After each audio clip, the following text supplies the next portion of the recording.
following content is for educational and entertainment purposes only. This content should not be taken as medical advice. Welcome back to Earwax Removal Vlog number 126. In today's episode, we're going to take a look at a patient who's got a severe impaction in both ears. This patient is another Q-tipper. You can see by the indentation in the wax, almost look like the head of a Q-tip. As I used the curette, as soon as we removed that giant glob, you can actually see most of the eardrum.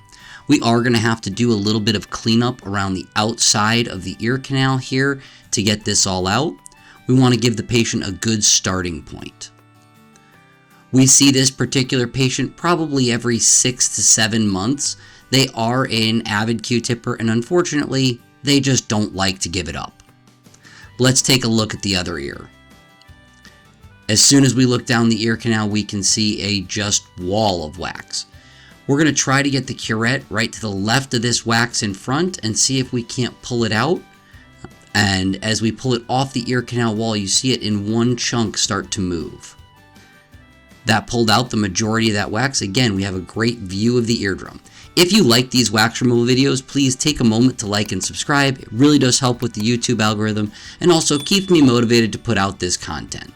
This patient at this point has been reporting significant improvement in the way that their ears feel and the amount of sound that they're hearing. They said that it sounds more clear and crisp rather than muffled and soft. This has been You Heard It Here with Dr. Gary. Thank you for watching. I look forward to seeing you in the next video.